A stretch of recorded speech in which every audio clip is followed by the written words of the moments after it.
오직 여호와를 앙망하는 자는 새 힘을 얻으리니 독수리가 날개치며 올라감 같을 것이요 다른 박질하여도 곤비하지 아니하겠고 걸어가도 피곤하지 아니하리로다. 아멘.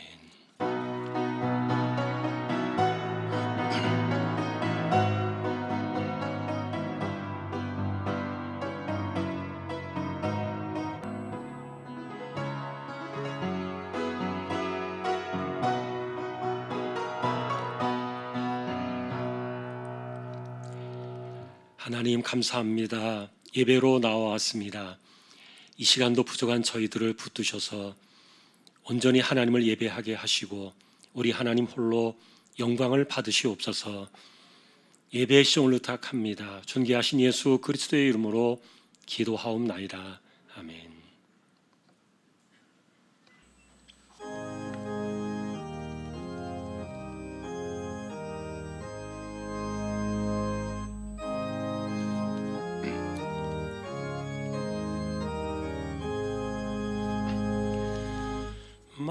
만복의 근원 하나님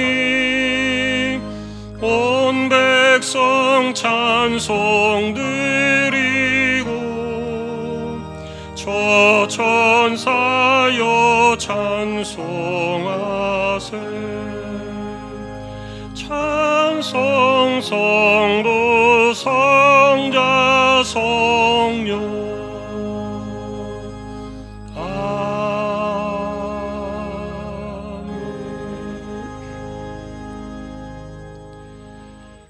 하늘에 계신 우리 아버지여, 이름이 거룩히 여김을 받으시오며 나라의 마옵시며 뜻이 하늘에서 이룬 것 같이 땅에서도 이루어지이다.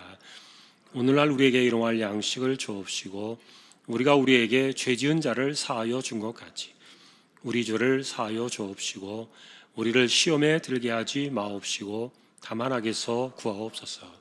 대개 나라와 권세와 영광이 아버지께 영원히 있사옵나이다. 아멘.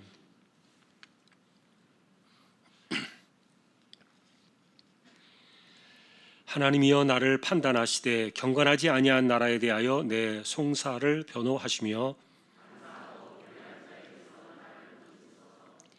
주는 나의 힘이 되신 하나님이시거늘 어찌하여 나를 버리셨나이까. 주의 빛과 주의 진리를 보내시어 나를 인도하시고 그런즉 내가 하나님의 제단에 나아가 나의 큰 기쁨의 하나님께 이르리이다.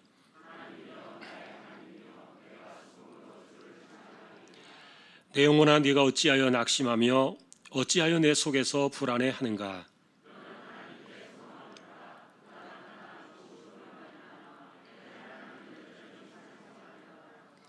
아멘.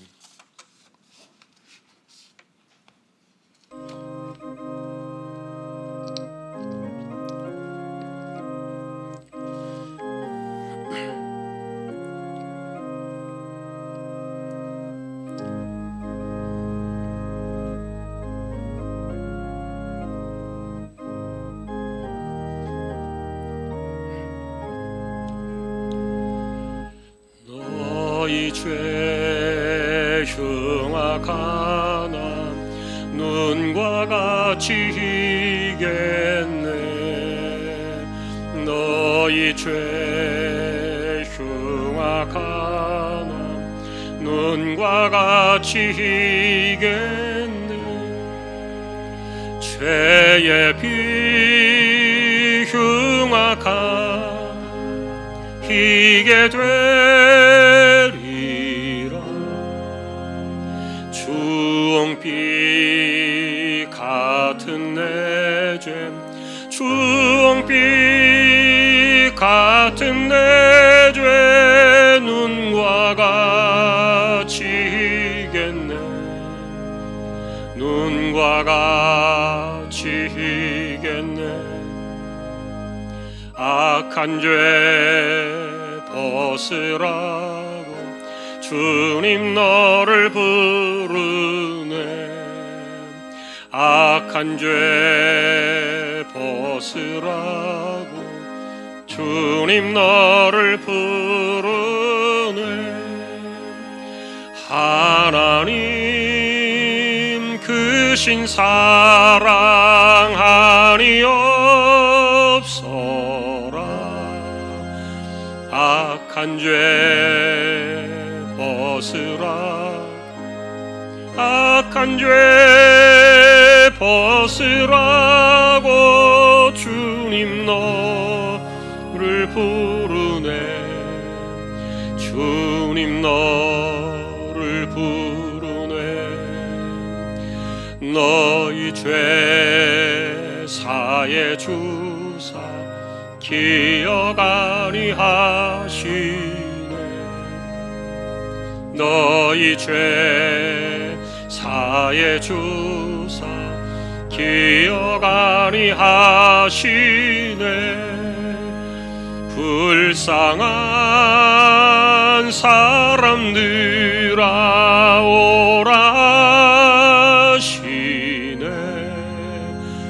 너희 죄 사해 주 너희 죄 사해 주사 기억 아니하시네.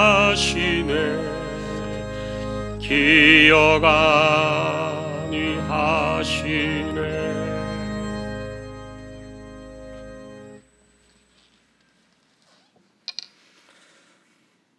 사랑과 은혜가 풍성하신 하나님 아버지, 복된 한 주간을 허락하시고 이 시간 하나님을 예배할 수 있도록 불러주신 하나님의 사랑과 은혜에 감사를 드립니다. 부끄럽고 부족한 심령들 속에 가난한 마음과 애통하는 심령과 정결한 마음을 주셔서 성령 하나님의 인도하심을 따라 신령과 진정으로 예배드림으로 하나님만의 영광을 받으시는 거룩한 예배가 되게 하여 주시옵소서. 이 자리에 함께하지 못하고 비대면으로 예배드리는 성도들에게도 생명으로 오신 주님만을 예배하는 시간들이 되게 하여 주시옵소서. 하나님 은혜로 구원받아 하나님 자녀로 살아가는 기쁨을 누리게 하셨지만 여전히 우리의 삶은 세상과 적당히 타협하며 우리의 옳은 소견대로 살아왔음을 이 시간 고백합니다. 우리의 죄를 용서하여 주시옵소서. 허물이 많고 죄악투성인 우리의 위선을 버리고 무엇을 하든지 주님의 영광만을 위해 살아가는 우리 모두가 되게 하여 주시옵소서. 우리에게 새 힘을 주시겠다는 약속의 말씀으로 올 한 해를 시작해 하신 하나님 아버지, 전반기의 끝자락을 시작하는 지금 하나님만이 답이고 희망임을 깨닫고 모든 가정 속에 함께 하시는 주님만 의지하여 하나님만을 찾고 구하여 우리 삶의 진정한 평화를 맛보며 하나님을 우선순위로 살아가는 삶 속에 하나님 때문에 행복할 수 있다는 사실로 감사할 거리가 넘쳐나는 남은 시간들이 되게 하여 주시옵소서. 코로나로 지친 우리 모두를 긍휼히 여기시기를 원하며 예배에 참여한 모든 심령 가운데 회복의 역사가 있어지길 소망합니다. 아무것도 장담할 수 없는 시대 속에 겪어보지 못한 코로나의 상황들을 하나님 불쌍히 여기시고 백신이라는 출구를 허용하신 하나님께 감사를 드립니다. 백신으로 인한 부작용이 없기를 바라며 백신으로 인하여 안정되게 하시고 무엇보다 안전한 치료제의 개발로 정상적인 일상으로의 삶을 살아갈 수 있도록 은혜를 베풀어 주시옵소서. 코로나로 인하여 멈춰선 교회의 계획들이 속히 정상으로 돌아가길 원하며 이곳 신촌동 지역에 주님의 뜻 가운데 세워진 주안교회가 지역사회에 꼭 필요한 교회가 되어 복음이 필요한 것에 십자가를 전하는 교회 되게 하시고 하나님 말씀의 원리에 따라 믿음으로 순종하여 복음을 이어나가는 주안교회가 되게 하여 주시옵소서. 복음을 전하는 선교사님들의 사역과 가정을 감염과 위험으로부터 안전하게 지켜주시길 원하며 특별히 분쟁 중에 있는 미얀마가 평화롭게 민주주의와 인권이 자유의 길로 돌아갈 수 있도록 하나님 인도하여 주시길 원하며 특별히 선포되어지는 복음의 사역들이 멈춰서지 않도록 하나님 도와주시옵소서. 이 땅 가운데 세워진 교회와 김포 조항교회를 지켜주시길 기도하며 특별히 박해받는 북한 땅의 그리스도인들이 광명의 새날들을 속히 볼 수 있도록 긍휼을 베풀어 주시옵소서. 주안교회에 세우신 한근수 목사님의 영과 육을 강건하게 붙들어 주시길 원하며 늘 하나님 앞에 엎드리는 기도의 은사와 말씀의 능력과 교회 치를 위한 지혜를 주시길 원하며 하나님의 말씀으로 양무리들을 초장으로 잘 인도하시기에 부족함이 없는 하나님의 큰 종으로 사용하여 주시옵소서. 오늘도 목사님을 통하여 주시는 하나님의 말씀을 듣겠습니다. 성령 하나님의 조명하심으로 말씀을 잘 깨닫게 하시고 말씀을 무기로 척박한 세상을 이기고 어떠한 순간에도 우리 삶의 모든 순간들이 하나님의 은혜이고 선물임을 기억하여 하나님만을 바라는 견고한 믿음으로 승리하는 우리 모두가 되게 하여 주시옵소서. 예배를 돕는 손길마다 하나님 주시는 기쁨과 평안으로 지켜주시길 원하며 몸이 아프신 분들과 또 삶이 공고한 자들에게 회복의 은혜가 있어지길 기도합니다. 오늘도 차량으로 방송으로 예배를 도와 협력하시는 모든 분들의 수고를 위로하여 주시길 원하며 하나님의 비밀을 맡은 자로 그리스도의 일꾼으로 각자의 영역에서 맡은 것을 충성으로 감당하는 우리 모두가 되게 하여 주시옵소서. 예배 가운데 영상으로 찬양을 올려드리는 할렐루야 찬양대의 찬양을 받으시고 정상적으로 찬양을 올려드릴 수 있는 시간들이 속히 주어질 수 있기를 하나님 앞에 기도합니다. 모든 시종을 주님 앞에 의지하옵고 살아계신 예수 그리스도 이름으로 감사하며 기도 올리옵나이다. 아멘.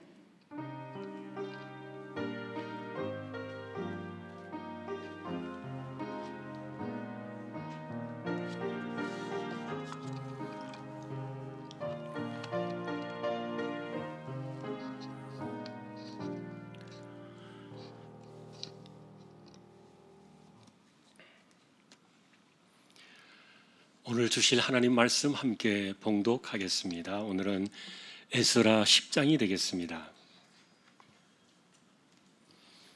구약 724페이지 에스라 10장입니다.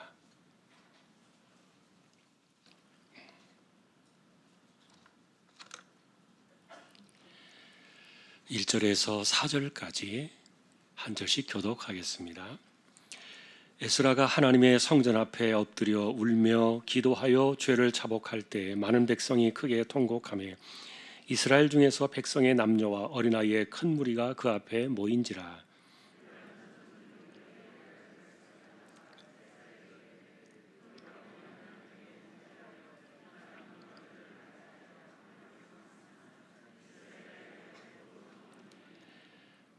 곧 내 주의 교훈을 따르며 우리 하나님의 명령을 떨며 준행하는 자의 가르침을 따라 이 모든 아내와 그들의 소생을 다 내보내기로 우리 하나님과 언약을 세우고 율법대로 행할 것이라.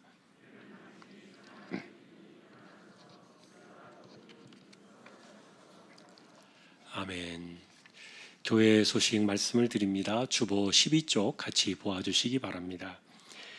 이번 주 성경 읽기는 에스더 1장에서 욥기 21장까지가 되겠습니다. 어제까지 적립된 낙헌 예물은 3,573만 3,691원 18.65% 적립이 되었습니다. 또 감사를 드립니다.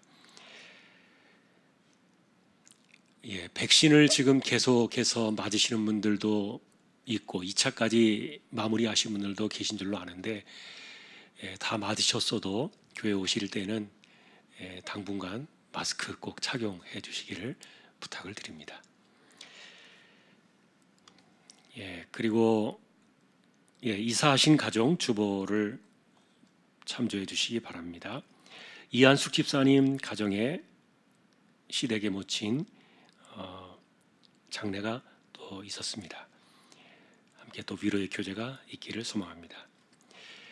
오늘 아래 광고는 강정구 피자 생각 피자 전문점 소개되고 있습니다. 기도해 주시기 바랍니다. 다른 소식들은 주보를 보아주시면 되겠습니다. 이제 하나님 앞에 예물을 드리는 시간입니다. 정성껏 준비하신 예물을 하나님께 드리겠습니다.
찬양하고 예배하는 삶 복음을 전할 수 있는 축복이 당연한 것 아니라 은혜여서 모든 것이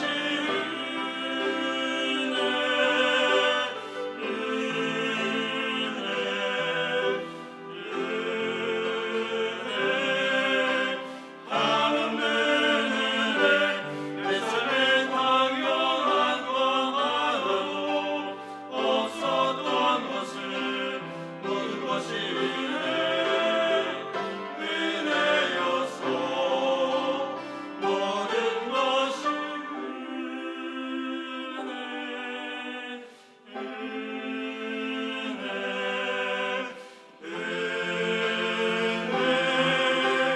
한없는 은혜 내 삶에 당연한 것 하나도 없었던 것을 모든 것이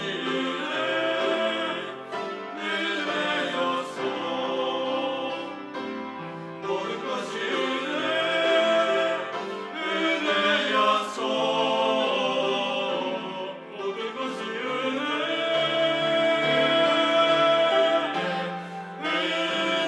은혜여서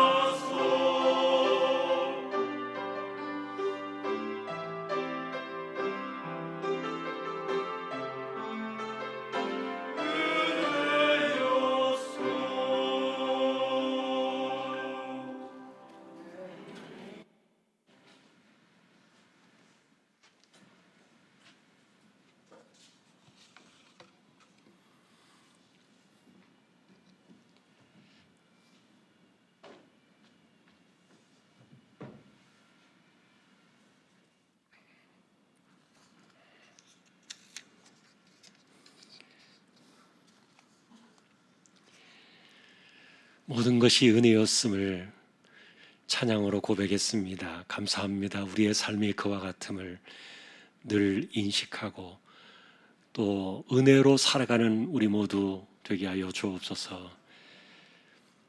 믿음으로 하나님의 것을 구별하여 드립니다. 주일원금 10의 1조입니다. 목적을 따라 선교, 구제, 장학, 차량, 종신, 기금, 또 보이지 않는 가운데 드려지는 낙헌, 예물도 있습니다. 여기에 또 감사를 드립니다. 하나님의 은혜로 가족들 모여 친정아버지 추도 예배를 드리게 하심에 감사드립니다. 가정 예배 드리게 하심에 감사합니다. 육신의 연약함에서 지켜주셔서 감사드립니다. 하나님 은혜를 감사합니다. 주님의 은혜 안에 살게 하심을 감사드립니다. 지난 한 주간도 주님 주신 은혜로 무탈하게 살았습니다. 감사합니다. 아들 원민이가 휴가를 잘 지내고 무사히 복귀하여 격리 중에 있습니다. 늘 보호해 주심을 감사합니다. 남은 군생활도 주님 의지하여 잘 마칠 수 있도록 인도하옵소서. 하나님 아버지 건강 주셔서 감사드립니다. 주신 은혜에 감사하며 범사에 감사하며 늘 성령 충만하게 하옵소서. 주께서 내 마음에 두신 기쁨과 평안을, 위로와 소망을 은혜와 사랑으로 가득 넘치게 채워주심을 믿고 감사드립니다. 지켜주시고 사랑으로 이끌으신 한 주 감사합니다. 늘 깨어 기도하게 해주시고 저희 가정을 간섭해 주시고 말씀 붙잡고 살아가게 해주세요. 사랑합니다. 범사에 감사합니다. 날마다 최선을 다하는 삶이 되게 인도하옵소서. 범사에 감사하며 하나님의 은혜에 늘 감사드리고 자녀들이 믿음 회복할 수 있도록 하나님께 감사를 드립니다. 가족 건강을 늘 지켜주시고 복된 길로 인도하옵소서. 속히 코로나19 종식되게 하옵소서. 할렐루야. 범사에 감사하며 감사 넘치는 귀한 가정으로 인도해 주시고 말씀 안에 바로 살며 승환승호 종아로즈 만복의 축복을 누리고 자녀들의 기업 번창이도록 축복으로 역사해 주십시오. 늘 지켜주심에 범사에 감사드립니다. 주님의 은혜로 아들의 결혼식을 잘 마치게 하심을 감사하여 주일 식사 예물로 드립니다. 하나님, 오늘도 우리의 손길과 중심이 이와 같습니다. 믿음으로 살아간 우리 조항의 식구들, 어디에서 무엇을 하든지 신실한 기도의 무릎으로 이마에 땀 흘려 가며 열심히 살게 하시고, 때를 따라 내리시는 하나님의 은혜로 우리의 손길이 부족함이 없도록 채워주시기를 소망합니다. 이 시간도 이와 같이 우리가 드릴 수 있는 힘을 주신 하나님께 다시 한번 감사를 드리며 존귀하신 예수 그리스도의 이름으로 축복하며 기도 올리옵나이다. 아멘.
할렐루야. 하나님 감사합니다. 찬양으로 영광을 돌렸습니다. 이제 저희가 말씀 앞에 서려고 합니다. 부족한 종과 우리 모두를 말씀으로 인도해 주십시오. 존귀하신 예수님의 이름으로 기도합니다. 아멘. 평안하셨습니까? 오늘도 말씀 앞에 서게 된 저와 여러분들에게 주님의 평강 함께 하시기를 예수님의 이름으로 축복합니다. 오늘은 역사의 시간이 많이 흘러서 구약 성경의 거의 끝말미에 이르는 그들의 세상, 그분들의 이야기를 들어볼 생각입니다. 시간적으로 보면은 예수님께서 이 땅에 오시기 전 대략 450년 전의 일이 되겠습니다. 지난주에 저희는 므낫세의 이야기를 통해서 해 아래 새 것이 없이 돌아가는 인간 역사의 뒤풀이를 보았습니다. 샘플은 사사기의 패턴이었고요. 인간의 삶에는 이렇게 부득이하게 고통의 시대와 평화의 시대가 계속 맞물려 돌아갈 수밖에 없다는 것. 그래서 제가 지난주에 여러분들에게 마지막 질문을 하나 드렸습니다. 여러분이 현재 계신 곳은 고통의 시대입니까? 아니면 평화의 시대입니까? 열왕기를 다루고 있는 성경은 하나님께서 세우신 그 나라와 백성들이 왜 그렇게 혼돈과 고통과 패망과 몰락의 길을 끊임없이 걸어가야 했는가? 그것을 지치지 않고 지적해내고 있었는데 하나님을 배신했기 때문이다. 그 거대한 울림은 열왕기와 역대기 전체를 덮고 있었습니다. 이런 관점에서 하나님을 배신하는 것은 반드시 고통을 가져온다. 그리고 고통이 찾아오면 하나님 백성들은 필연적으로 회개하고 부르짖어서 돌아와야만 한다. 이것이 역사의 되물림 속에서 반복되어지는 패턴이었던 것을 보았습니다. 그래서 우리에게 만일에 고통의 시대가 찾아오고 있다면 그것은 인생이 끝났음을 선언해 주는 절망이 아니라 도리어 평화의 시대로 가야만 하는, 당신은 평화의 시대로 가야만 하는 때가 되었습니다. 이것을 말해주는 또 하나의 반환점이 되는 희망이라는 사실도 우리가 보게 된 겁니다. 비록 하나님을 배신해서 살아가는 인간의 그 미련한 마음들은 절구통에 집어넣고 공의로 찌을지라도 벗겨지지 않는다. 그런 말씀도 있지만, 그러나 하나님께서는 이 므낫세를 바벨론이라는 절구통에 집어넣고 머리가 깨지도록 으깨버리시니까 그가 회개하고 돌아올 수밖에 없었던, 그래서 하나님은 그 바벨론의 그 죽음의 구덩이에서 그를 다시 회복시킨 사건을 우리가 지난주에 주목했던 결말이었어요. 확실히 회개는 인생의 대반전을 가져오는 가장 확실한 카드입니다. 하나님께서는 회개하는 심령을 한 번도 외면하신 적이 성경에 보면은 없기 때문이에요. 그런 점에서 오늘 우리가 만나게 되는 이 에스라, 느헤미야 시대에 그들이 오늘 우리에게 보여주었던 그들의 회개의 양상을 좀 살펴보려고 해요. 단순하게 표현해 보면은 이들 역시 고통의 시대를 끝내고 그들의 삶 속에 평화의 시대를 열기 위해서 선택해야만 했던 그 당시에 불가피한 아픔의 상황들을 돌아보는 것이에요. 이 본문을 이해하기 위해서 제가 조금 요약을 해보면 이렇습니다. 아론의 16대 손이었던 이 에스라는 포로지로 끌려간 그 난민촌에서 태어난 사람이었습니다. 그러나 대제사장의 가문답게 한치의 흐트러짐이 없는 리더로 정말 잘 자랐고요. 세상은 그래서 그를 제사장이요, 학사요, 서기관이라 이렇게 불렀는데, 그가 BC 458년 남아있던 바벨론에 있던 유대인들을 끌어모아 가지고 다시 예루살렘으로 돌아온 사람입니다. 그가 오기 전에 1차로 예루살렘에 돌아왔던 사람들은 80년 전의 일이었어요. 감사하게도 80년 전에 1차로 돌아갔던 그 백성들이 불타 없어졌던 성전을 재건하는 일에 성공했다는 소식은 거기에서 그들에게 큰 희망이었습니다. 자, 그래서 이렇게 이들이 부푼 가슴을 안고 희망의 꿈을 가지고 150년 만에 이들이 예루살렘으로 돌아오게 되었는데, 그런데 와서 보니까 그 예루살렘은 너무도 황망한 거예요. 솔로몬 성전의 영광은 어디에도 찾아볼 수가 없고,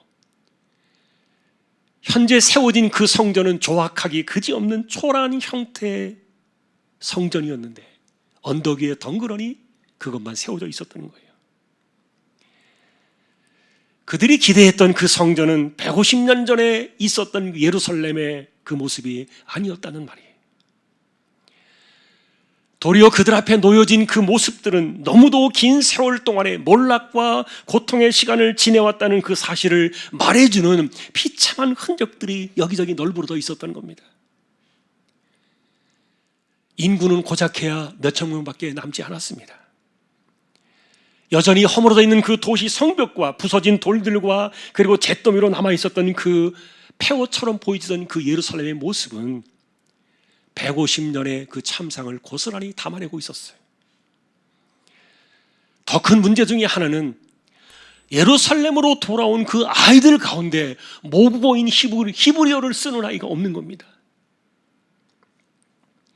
바벨론에서 나고 자랐기 때문에 그들의 언어를 쓸 뿐이지, 그러다 보니까 히브리어로 된 이 성경을 읽을 수 없다는 것이 그들에게는 미래의 가장 큰 염려거리였어요.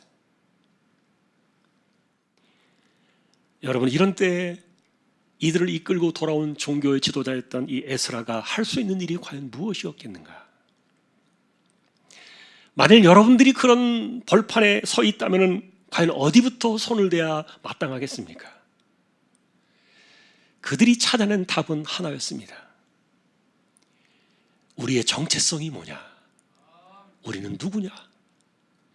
우리는 어디서 와서 어디로 가는 인생들이냐?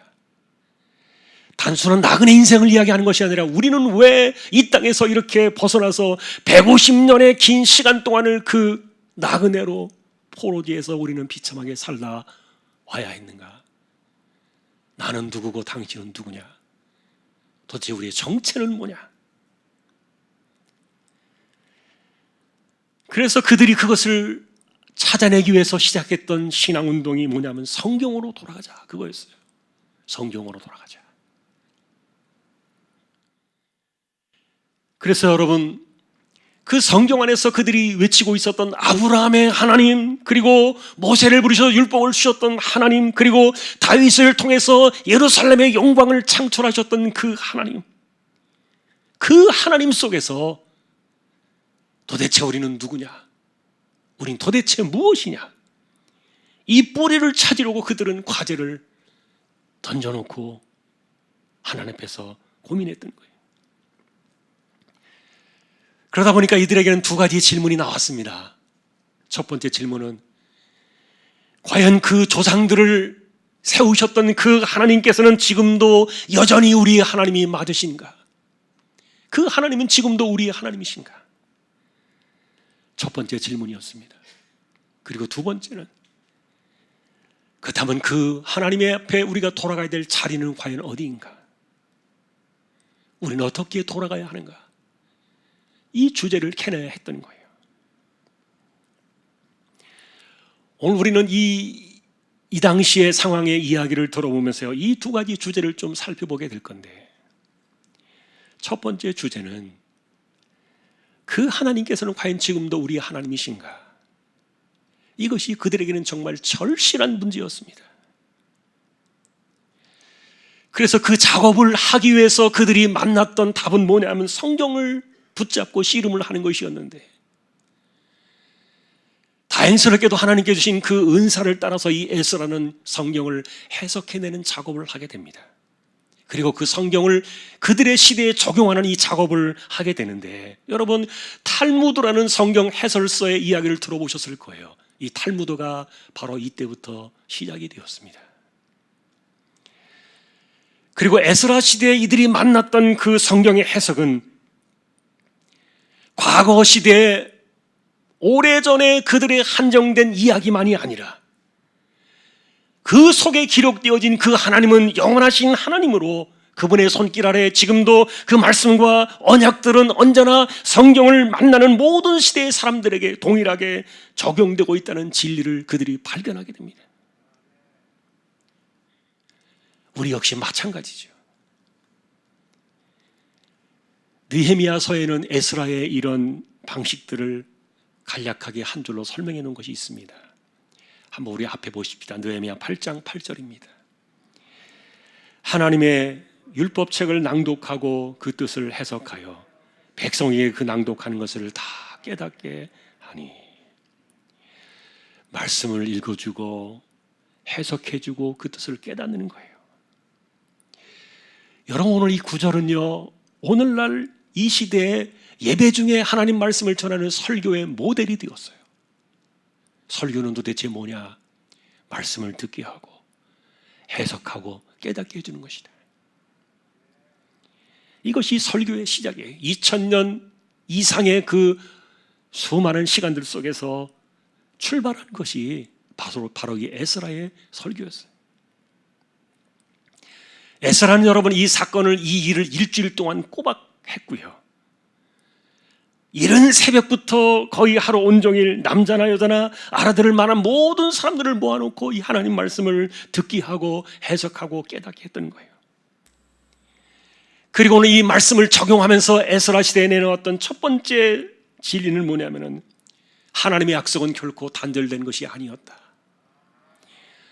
아브라함을 부르셨던 하나님, 그리고 모세를 통해서 율법을 주셨던 하나님, 그리고 다윗을 통하여 영광을 세우셨던 그 하나님, 그리고 갈멜산에 불을 내리셨던 엘리야의 하나님, 그들 모두를 부르시고 세우셨던 그 하나님은 지금도 여전히 우리의 하나님이시다.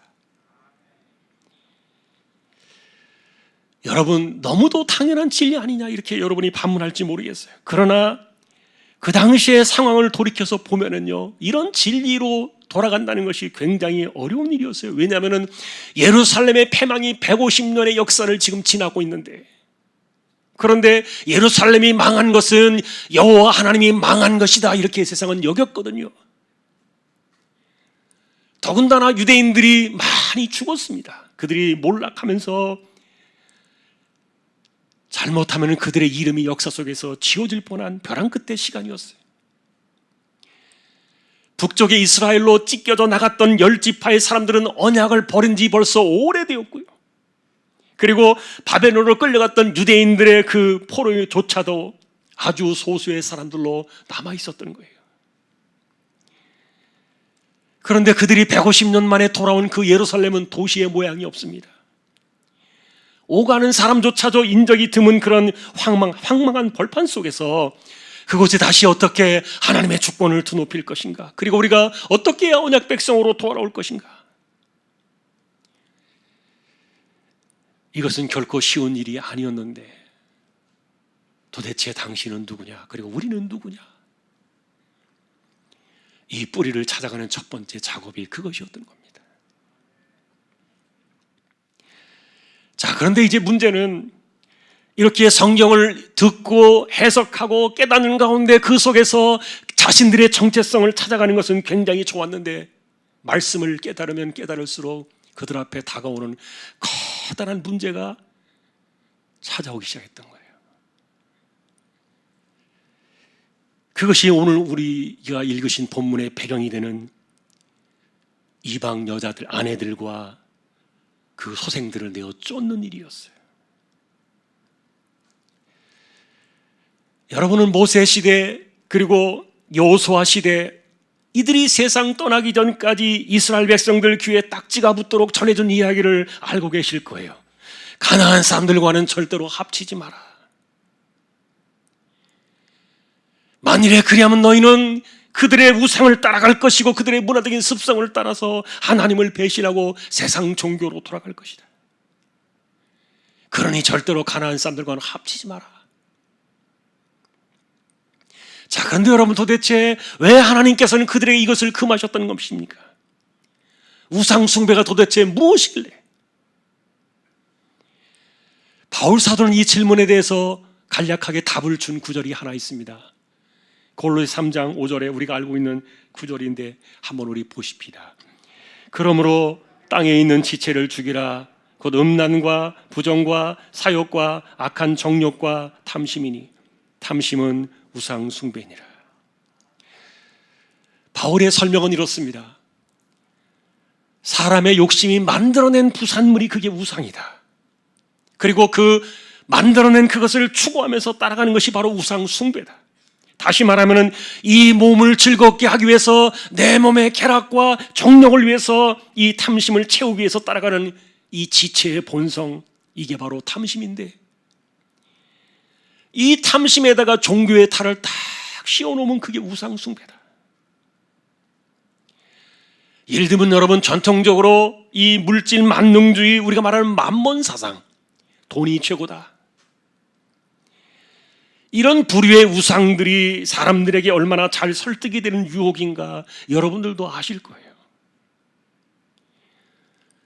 종교의 옷을 입고 나타난 이런 탐심의 유혹은 사실은 에덴 동산에서부터 시작이 되어서 우리의 삶 속에 얼마나 깊은 이 죄악의 뿌리로 잠겨 있는지 몰라요. 불행하게도 한때 한국 교회들조차도 성공 만능주의에 물든 적이 있었어요. 그리고 그것이 하나님의 은혜요 축복인 것처럼 위장된 때도 있었습니다. 다시 말하면 성공신학이 종교의 옷을 입고 나타나서 좋은 믿음을 가지면 반드시 부자가 되어서 성공해야 된다는 그런 유혹들이 한국 교회 내에도 있었는데,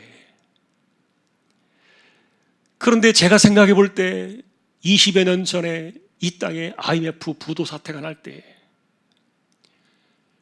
그로 인해서 이 성공신학의 이 만몬 사상도 무너진 것이 아닌가, 그런 판단도 듭니다. 지나고 보니까 IMF도 은혜였다. 가나안 사람들이 가졌던 바알 우상 역시 이 만몬 사상의 하나였던 거예요.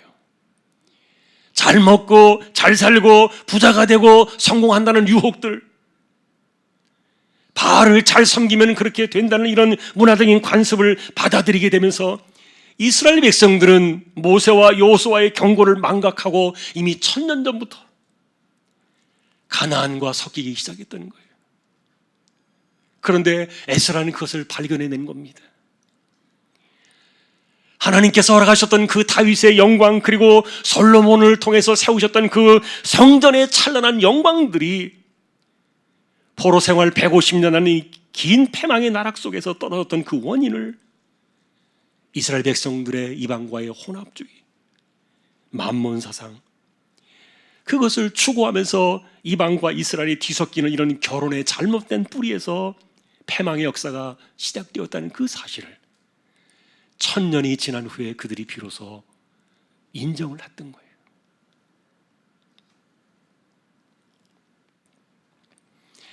문제는 그들 자신이었습니다. 이스라엘 백성들이 패망한 그 역사의 그 자리를 찾아서 나가다 보니까 자신들도 동일하게 그 자리에 서 있는 것을 보게 되는 거예요. 돌아온 백성들 가운데 태반이나 이방의 딸을 며느리와 아내로 맞이했고, 그래서 거룩한 자손들이 그들과 이미 섞이게 되어 있는 사실을 알게 되었고, 더군다나 방백들과 고관들이 그 죄의 으뜸이 되었다는 보고서까지 나온 마당이었어요. 이것을 어떻게 해야 되느냐? 당시에 그래서 에스라는 이야기를 듣고요, 옷을 찢고 머리털과 수염을 쥐어 뜯었다, 그렇게 말합니다. 겨우 성경으로 돌아가서 도대체 우리는 누구냐, 그리고 그 하나님은 여전히 우리의 하나님이신가, 이런 그 노력들을 통해, 성경을 통해서 이런 모든 것들을 제자리를 잡고 평화의 자리로 돌아가기 시작했는데, 그런데 현실을 보니까 1000년 전에 그들이 지었던 그 죄와 지금 그들의 현실은 하나도 다르지 않은 모습들을 발견해내었기 때문에,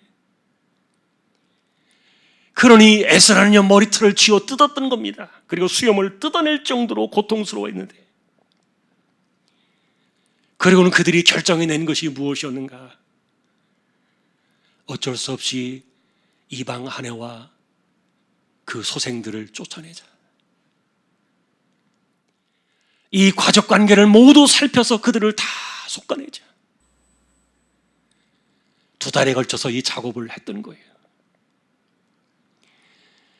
여기에는 여러분 몇 사람의 반대자들의 이름도 나와 있습니다. 그러나 이분들의 소리는 우리는 이제 정상으로 돌아가야 된다는 그런 다수의 명분에 파묻히고 말았어요. 결국 제사장들로부터 시작돼서 이스라엘 자손들까지 이방 여자와 섞여 있는 그 가정들을 다 곤란하기 시작하면서 그 아내들과 소생들을 하루아침에 다 쫓아내버린 거예요. 그리고 이 사건은 마치 전쟁 기념관에 영웅으로 그 이름들이 기록되어져 있는 것처럼 이분들의 희생을 높이 기리는 그 이름을 에스라 10장의 명단을 자랑스럽게 적어 놓았던 거예요. 이들의 뼈를 깎는 그 희생과 결단을 높이 사자, 그런 의도로 말이에요. 여기까지가 사건의 전말입니다. 사실 이 사건은 성경을 보는 사람들 모두가 이들에게서 철저한 회개의 그림자를 보았습니다. 그리고 에스라의 철저한 회개와 결단의 리더십으로 평가를 하는 그런 사건이었어요. 그러나 여러분, 우리가 오늘 돌이켜볼 내용들은 그것이 아닙니다. 이들을 따라서 예루살렘까지 바벨론에서 넉 달에 걸쳐 그 먼 길을 함께 따라온 그 아내들, 그 아이들은 어떻게 해야 되는 것인가? 100년 이상 살아왔던 그들의 땅과 일터를 버리고 함께 예루살렘으로 꿈을 안고 찾아온 그들인데, 그런데 하루아침에 당신 때문에 우리가 망했다, 신앙의 걸림돌이라는 낙인을 찍어가지고 하루아침에 내쳐지고 마니까 오늘날 같으면 얼마나 황당하겠습니까? 아마도 사회적인 비난을 받아 마땅한 그런 일들이 되었을 거예요. 그런데도 그 시대에 이 결단을 높이 평가해 주는 이유는 이 성경 속에서 우리가 만나는 긍정적인 측면이 하나 있다면, 진정한 회개는 뭐냐? 행실의 변화까지 따라와야 한다, 그런 좋은 선례를 남긴 사건이었어요. 이것에 이의를 달 사람은 아무도 없을 거고요. 그래서 참된 회개는 마음과 생각만으로 그치는 것이 아니라 행실의 변화까지 따라와야 된다, 이것을 보여준 사건이었어요. 이것에 이의는 없습니다. 그러나 여러분, 오늘 우리의 이야기는 여기서부터 시작입니다. 에스라와 그들 시대에 그들이 고민했던 그것은 과연 그들을 정상으로 되돌려 놓는 불가피한 일이었는가에 대한 질문을 낳게 했고, 그리고 그들이 평화의 시대를 열기 위한 이 정상적인 삶으로 하나님 앞에서 돌아가기 위해서 이 비정상적인 그런 가족관계를 끊어내기 위해서 그들이 결단했던 그 희생을 정말 장엄한 희생으로 우리가 보아야 하는 거예요. 왜냐하면 시간이 흘러가지고 신약을 지나서 예수님 안에서 다시 돌아보게 되는 그들의 이야기는요, 과연 우리에게 정상과 비정상이란 도대체 뭐냐? 인간이 하나님 앞에서 정상적인 사람으로 서기 위해서 무엇을 솎아내고 골라낼 수 있는 그런 존재라도 되는 것인가? 과연 그런 것들이 타당하고 과연 우리에게서 가능한 것인가? 우리 자신을 돌아보게 한 사건이에요. 저는 그래서 이 사건의 이 상황을 가리켜서 오늘 제목으로 정상과 비정상의 경계라 이렇게 말했어요.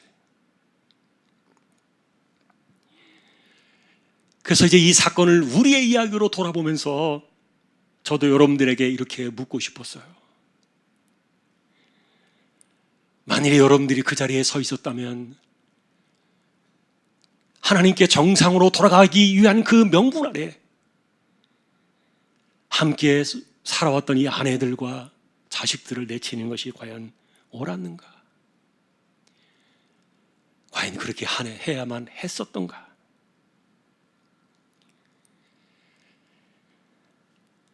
만일에 여러분들이 당사자로 지목을 받았다면 어떻게 하겠습니까? 과연 그 시대에 그들에게는 무엇이 정상이고 무엇이 비정상인가? 이 사건은 오늘날 우리 시대를 살아간 우리들에게도 동일한 비슷한 문제를 던져줄 때 그 고민 앞에서 우리가 올바른 대답을 원한다면 하나님은 어떠신가? 하나님 뜻은 뭔가 물어봐야 되겠죠. 놀랍게도 그 답은 성경 전체에 골고루 퍼져 있어요.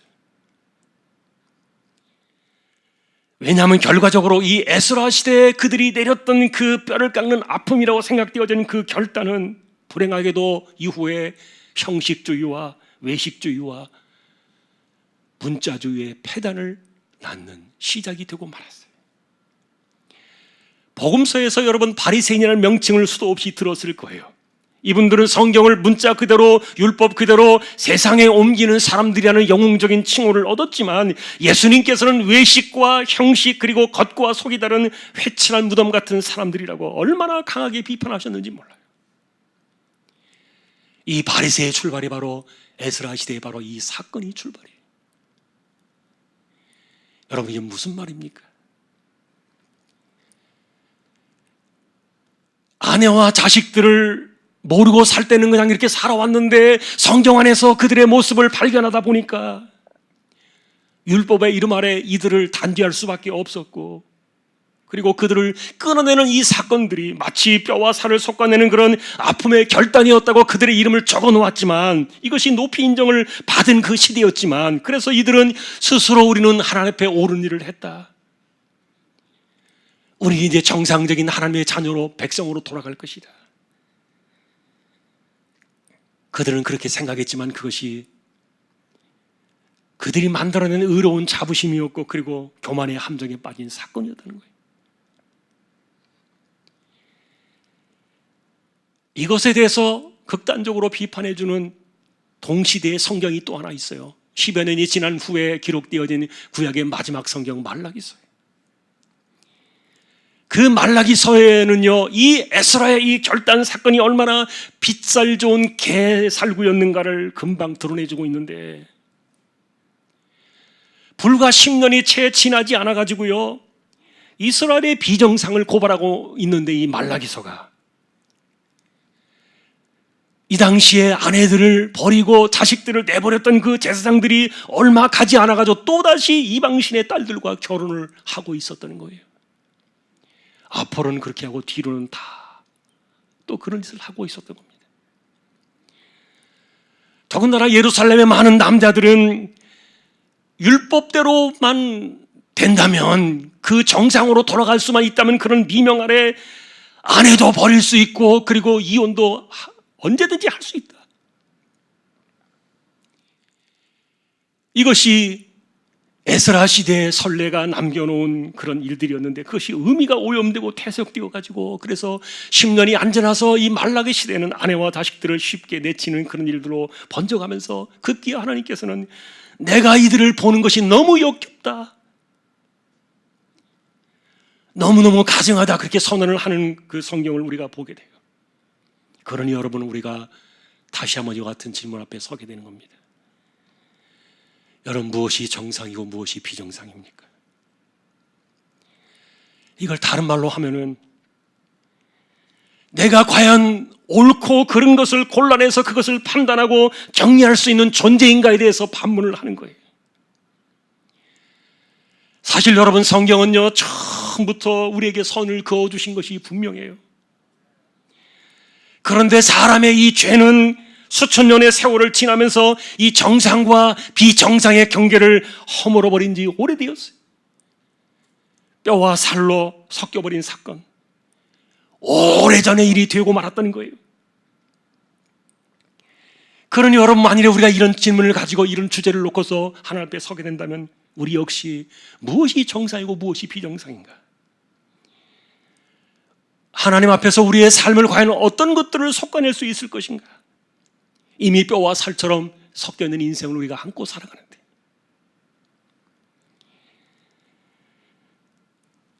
그래서 이스라엘이 이방 여자들을 데리고 왔기 때문에 망했다는 그런 원인 분석은 옳았습니다. 그것은 1000년 전에 분명히 주신 기회였습니다. 그러나 1000년의 시간 속에서 이미 그들은 다 섞여버렸다는 거예요. 그러니 에스라 시대의 단 2달 만의 조사로 이스라엘과 가나안을 솎아낸다는 것이 가능했겠느냐고요. 남자들은 그런 문제가 없습니까? 그 할머니, 그 위로부터 할머니의 이 1000년의 세월 동안에 그들의 피 속에는 이방의 피가 흐르지 않았겠냐고요. 1000년의 시간 속에서 이미 그 남자들조차도 자신들은 괜찮다고 생각되어지는 여자들과 아이들에게만 낙인을 찍어서 내치게 되었던 그 상황들이, 그들은 어머니의 아들이 아니었냐고요. 뼈와 살처럼 섞여버린 이런 사건들 속에서. 그러니 육신을 가지고서 누가 유대인인지 누가 이방인인지 이런 것들을 가린다는 것이, 이것이 과연 하나님 앞에 정상이냐 비정상이냐? 에스라 시대의 이 결단은 그래서 그 당시에 희생이 아니라 도리어 빛 좋은 개살구가 되었다. 에스라 10장에 찬란하게 이름을 기록해 놓은 그들의 이름은 희생자의 영웅의 이름이 아니라 도리어 외식과 형식과 비판과 정죄와 교만과 이기심으로 가는 바리새의 길을 터놓은 사건이 되었던 거예요. 여러분, 지난번 우리는 마태복음 1장의 족보에서 이방 여자들의 이름이 메시아의 족보에 올라온 것을 보았습니다. 여리고 성에 있었던 기생 라합이 바로 그분입니다. 그리고 나오미를 따라서 고향을 버리고 베들레헴으로 돌아왔던 모압 여자 룻이 바로 메시아의 조상이 되었습니다. 예수님 역시 사마리아 우물가에서 남편이 6이나 있었던 그 여자를 하나님의 나라의 백성으로 받아내셨습니다. 그러니 누구와 섞이느냐의 문제가 아니었던 거예요. 하나님을 배신하고 우상을 따라가는 것에 대한 이 사건 때문에. 그런데 성경에서 말씀하는 이와 같은 정상과 이 비정상의 경계가 이미 다 허물어져 버린 것을 그들은 몰랐던 거예요. 2달러간에 걸쳐서 조사한 그 형식적인 이방의 피가 섞여 있다고 생각하는 아내들과 아이들만 솎아낸다고 될 일이 아니었다는 말이에요. 이런 것에 대해서 사도 바울은 이렇게 우리에게 말했습니다. 의인은 없나니 하나도 없도다. 그러니 여러분, 성경을 어떻게 해석하느냐의 문제가 아니었던 거예요. 옛 시대와 오늘날의 시대가 다르기 때문도 아니었던 거예요. 중요한 것은 타락의 역사 이래로 인간은 성경을 절대로 따라갈 수 없는 존재라는 사실을 더 명확하게 보여주고 있는 거예요. 다시 말하면 하나님께서 우리에게 정상적인 그런 것들을 만들어 놓으셨지만, 기준을 만들어 놓으셨지만 우리는 이미 정상과 비정상이 뼈와 살처럼 섞여버린, 어느 것을 어디에서 솎아낼 수 없는 그런 존재가 되어버렸다는 사실이에요. 여러분, 뼈에서 살을 발라내면 살 수 있습니까? 그럴 수 없습니다. 이 당시에 에스라 시대에 이들이 그 아픔을 10년 동안은 참았어요. 그러나 10년이 지난 후에 그들은 뒤로 이방 여자를 더 찾았던 거예요. 그리고는 에스라 시대에 이 사건이 선례가 되어가지고 율법대로 마음에 안 든다고 생각되어지면 쉽게 내쳤던 거예요. 바로잡는다는 명분만 있으면 언제나 그것이 옳은 정상이라고 생각하는 이런 뒤틀린 신학이 생겨났던 거예요. 하나님이 얼마나 역겹다 하셨으면 그들의 얼굴에 똥칠을 해라, 똥을 차라리 발라버려라. 이게 말라기서의 이야기예요.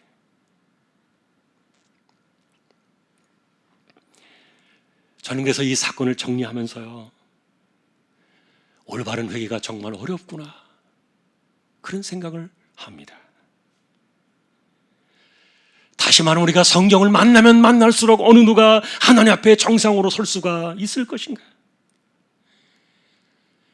우리가 어떤 것을 솎아내고 어떤 것을 분별하고 어떤 것을 잘라내고 어떤 것을 결단한다고 해서 과연 그것이 우리가 하나님 앞에 온전한 사람으로 설 수가 있는 것인가?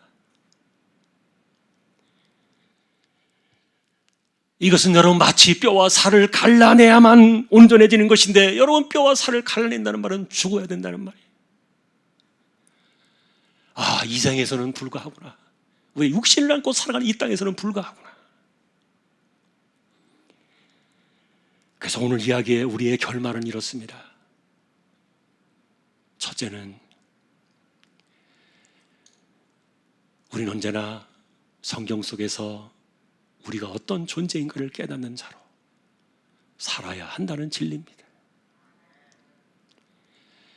말씀은 듣고 해석하고 깨닫게 해주는 것이라 그랬는데, 그러니 언제나 성경은 우리에게 말해주는 정상적인 것이 무엇인지를 말해주는 그것을 깨닫는 것, 이게 불가피한 진리예요. 그리고 그 안에서 우리가 어떤 존재인가를 우리는 분명하게 바라보는 것이. 그런데 문제는요, 오늘 우리가 이 에스라 사건의 이 내용들을 우리가 비판하는 관점 속에서 바라볼 때 우리에게 동일한 문제가 다가온다면 우리는 이렇게 말해야 돼요. 하나님, 못해요. 할 수 없어요. 하나님 말씀하신 것이 정상이라는 사실은 우리가 알고 있지만 그것을 우리가 어떻게 합니까? 벌써 1000년의 세월 동안에 섞여버린 그 피의 그 모든 것들을 이미 뼈와 살이 되어버렸는데 이제 와서 눈에 보이는 그 아내와 아이들만 쫓아낸다고 되겠습니까? 아무것도 할 수 없습니다. 이미 우리가 이렇게 비정상의 길을 수많은 세월 속에서 걸어왔지만 이것이 얼마나 잘못된 것인가를 알고 있지만 이것을 고쳐야만 평화의 시대가 온다는 것을 우리가 알고 있지만 그러나 하나님 못해요. 할 수 없어요. 그럼 어떻게 해야 합니까?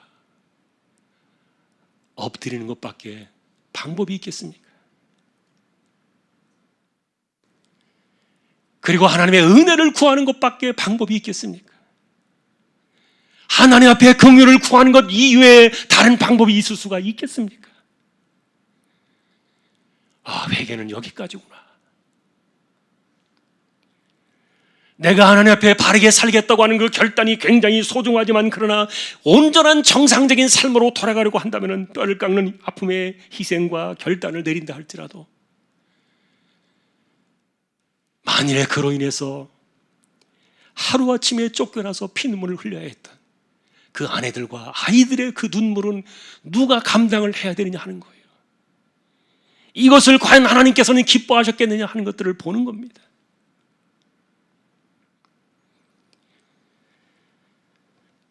그러니 사람이 본래 그렇습니다. 예수 믿는다고 해서 하루아침에 개과천선되는 게 아니기 때문에 엎드리는 삶을 배워야 합니다. 그리고 하나님께서 우리에게 말씀하시는 그 정상적인 기준이 무엇인가를 늘 우리는 성경을 통해서 만나야 합니다. 두 번째, 우리의 결말입니다. 우리의 존재 자체가 이렇게 하나님의 말씀을 깨달을수록 정상이 무엇인가를 안다 할지라도 어떤 것도 속아낼 수 없는 이미 죄악의 덩어리로 뭉친 존재라는 사실을 알고 있기 때문에 그래서 우리는 엎드려야 한다는 것을 첫 번째 결말로 말씀을 드렸는데 우리가 두 번째 바라봐야 될 우리의 결말은 인간이 본래 이런 존재이기 때문에 하나님께서 아무 이야기하지 않으시고 아무런 우리에게 설명도 하지 않으시고 그냥 독생자를 십자가에 내어주셨던 거예요. 하나님도 방법이 없습니다. 이런 인간들을 그대로 받아내는 하나님의 유일한 방법은 독생자를 그냥 아무 말 없이 아무 조건 없이 십자가에 달아서 그 피로 우리를 씻으시고 그리고 그분의 옷, 독생자의 옷을 입히는 것밖에는 방법이 없었던 거예요.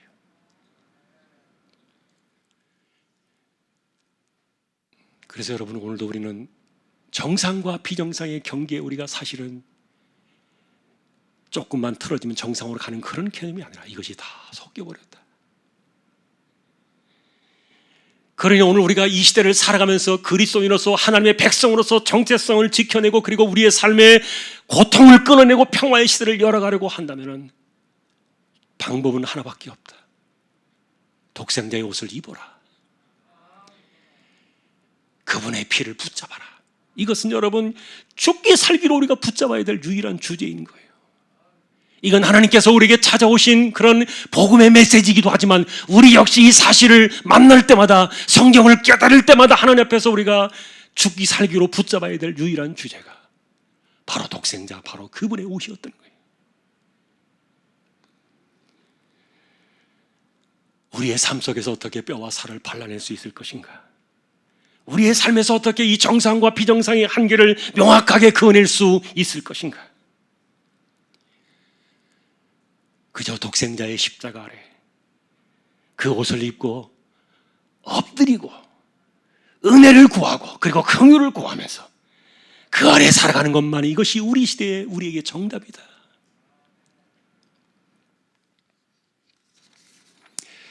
찬양을 잠깐 하고 또 결론을 보겠습니다. 1절 2절을 연속해서 하고 후렴을 한 번만 하겠습니다.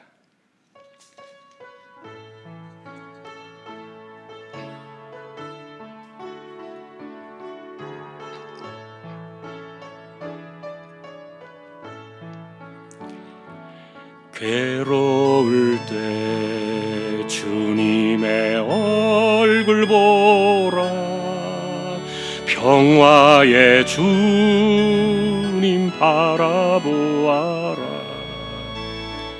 세상에서 시달린 친구들아, 위로의 주님 바라보아라. 힘이 없고 내 마음 연약할 때 능력의 주님 바라보아라. 주의 이름 부르는 모든 자는 힘주시고 늘 지켜주시리. 눈을 들어 주를 보라, 내 모든 염려 주께 맡겨라. 슬플 때에 주님의 얼굴 보라, 사랑의 주님 안식 주리라.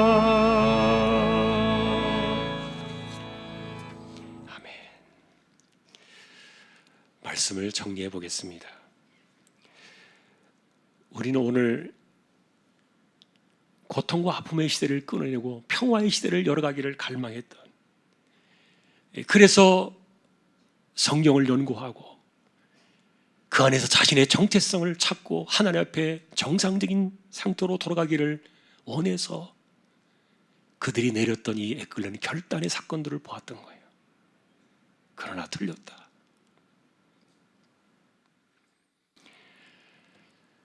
그 속에는 사실은 성경에서 그 내용을 말해주고 있지 않지만 100년을 넘게 이상 함께 살아오던 그 아내들과 하루아침에 내쳐진 그 아이들의 억울함은 아마 하늘을 사무쳤을 거예요.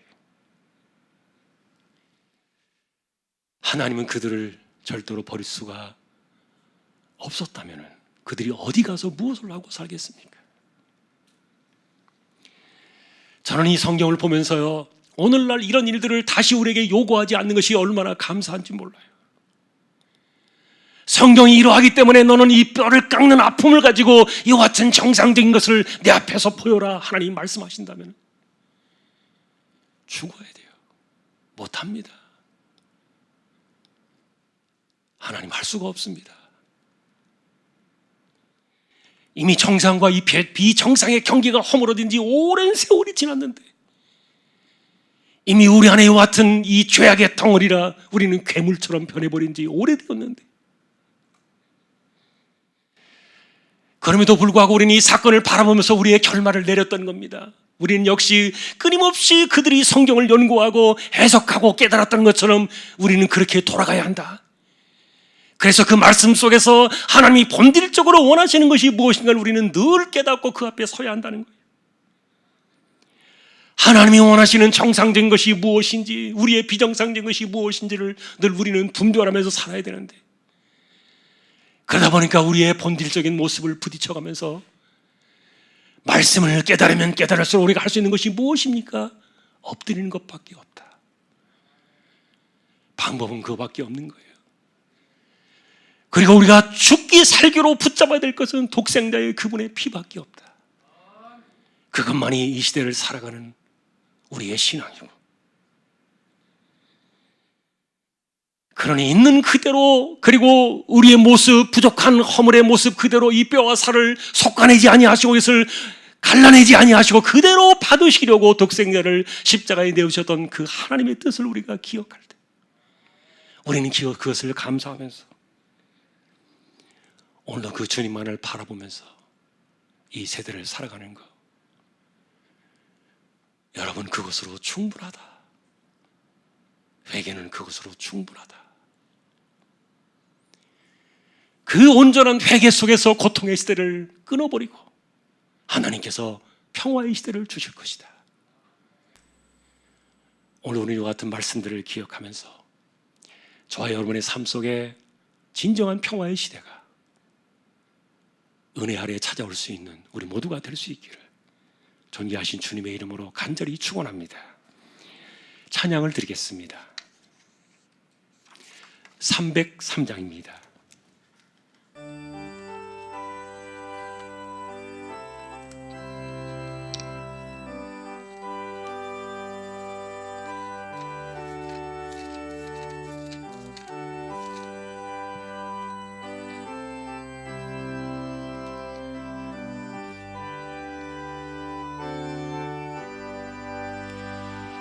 날 위하여 십자가에 중한 고통 받으사 대신 죽은 주 예수의 사랑하신 은혜여 보배로운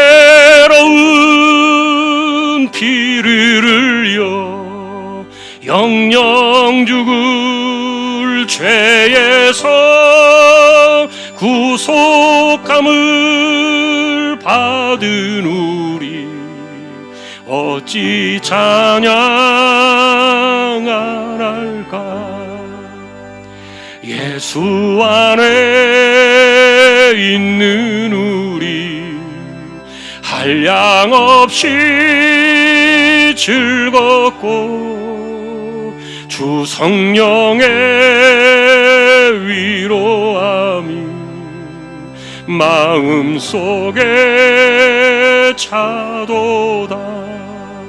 천국 음악 소리 같은 은혜로운 그 말씀 끊임없이 듣는 우리 어찌 찬양 안 할까. 이 세상의 모진 풍파 쉬지 않고 불어도 주님 안에 보호받는 우리 마음 편하다. 늘 깨어서 기도하고 저 천국을 바라며 주님만을 기다리니 어찌 찬양 안 할까.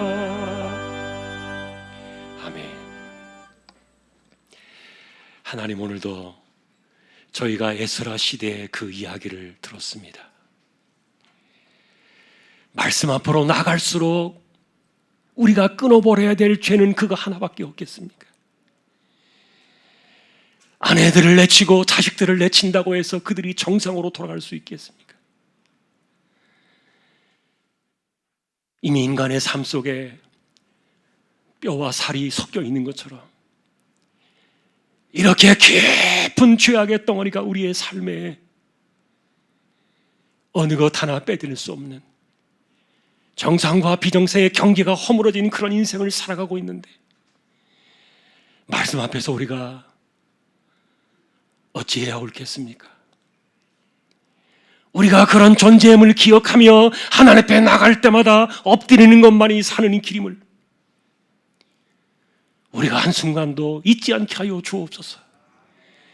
은혜만이 나를 살리고 하나님의 긍휼하심만이 나를 세워주는 것임을 우리가 늘 잊지 않게 하여 주옵소서. 본래부터 이런 존재를 그냥 그대로 끌어안으시려고 독생자를 아무런 설명 없이 내어두신 그 하나님의 마음을 기억하며 바라기는 우리 가운데 교만한 사람이 일어나지 않게 하시고 내가 바로 서겠다고, 내가 옳다고 누군가에게 피눈물 흘리게 하는 이런 일들이 일어나지 않도록 하나님 우리 모두를 붙잡아 주시고, 그렇게 허물이 많은 인간들을 끌어안고 사는 것이 우리의 인생임을 기억하며,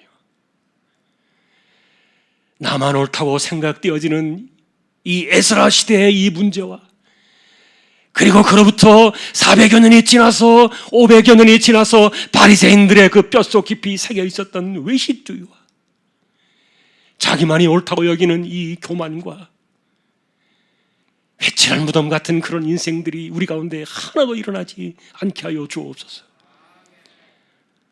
오늘도 우리가 엎드리는 삶을 살게 하시고 은혜를 구하며 긍휼을 구하며 살아가는, 예수님 아니고는 절대로 우리가 존재할 수 없는 그 은혜를 기억하며 정말 죽기 살기로 그분의 옷을 입고 그 피를 덧입고 살아가는 것이 우리의 유일한 해답임을 기억하며 예수님으로 인하여 이 세대를 이겨나가고 고통의 시대를 끊어내고 평화의 시대를 찾아오는 우리 모두의 삶이 되게 하여 주옵소서.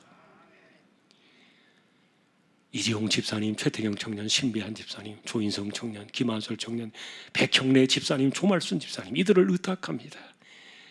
이번 주에도 암과 싸워 나가야 되는 분들의 그 몸을 붙들어 두시기를 소망합니다. 연세 많으신 분들 기력을 붙드시고 맑은 정신 총기가 흐려지지 않게 하시며 백신을 맞을 때 부작용 일어나지 않게 하여 주옵시고, 무탈한 가운데 이 땅이 하루속히 회복의 길로 나아갈 수 있도록 치료제도 하루빨리 허락하여 주시기를 소망합니다. 하나님께서 보내신 주님의 종들 선교지를 기억하시고 위험과 감염으로부터 그들을 건져내시며 주신 사명을 이루게 하여 주옵시고, 개척된 교회와 보내신 주님의 종 하나님의 나라와 백성들, 그들을 기억하시며 오늘도 믿음으로 흩어져 살아가는 우리 조항의 식구들, 어디에서 무엇을 하든지 신실하게 하나님 앞에 엎드려 살아가는 법을 배우게 하시고, 주신 가족들, 자녀들, 가정 소중히 여기고 하나님 우리에게 허락하신 집에서 평안을 누리고 참된 쉼을 누리며 이 땅의 산날 동안에 함께 걸어가는 나그네로서 부족함이 없도록 우리에게 허락하신 가정을 긍휼히 여겨주시기를 소망합니다.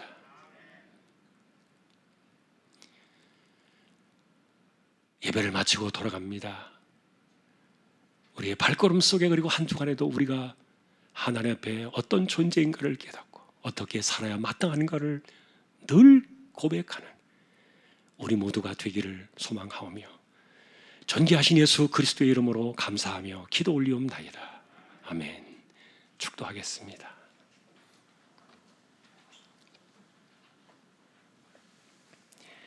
우리 주님 예수 그리스도의 은혜와 하나님 아버지의 사랑과 성령님의 감화, 감동, 위로, 인도, 교통, 충만하심이 속아낼 수 없는 정상과 비정상, 죄와 허물 속에 파묻혀 살아가는 부족한 인생임을 고백하며 은혜 아래 엎드리고 긍휼하심만을 구하며 그리스도의 십자가의 그 피를 바라며 세상을 이겨내고 고통의 시대를 끊어내고 평화의 시대를 열어가기를 소망하는 우리 모든 심령들, 조항의 가족들 위해 이제로부터 영원까지 함께 있을지어다. 아멘.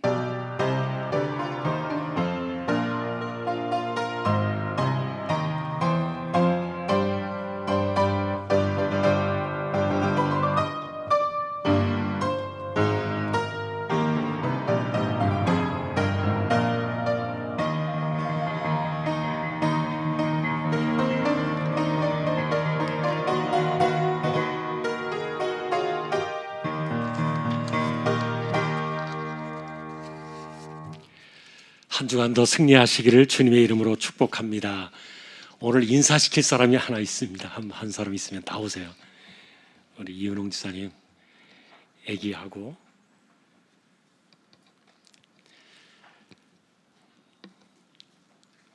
우리 첼로로 봉사를 많이 해주고 또 그랬는데 결혼한 그 남편이 지금 군인이다 보니까 고흥에 가 있습니다. 그래서 이렇게 이산 가족이 되어 있었는데 이제 남편 따라서 고향으로 이렇게 내려가게 되었습니다. 고흥으로 갑니다. 우리 아들 재후, 이은홍 우리 집사님, 우리 인사할 때 여러분 또 격려의 박수 해주시기 바랍니다. 인사.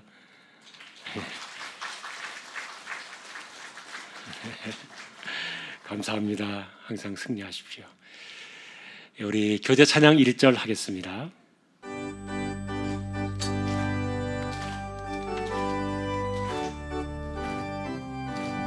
예수 안에서 우리와 화목됐네.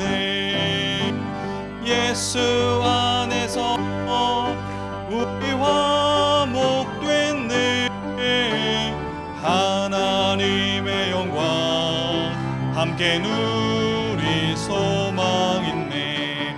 예수 안에서 우리 화목됐네.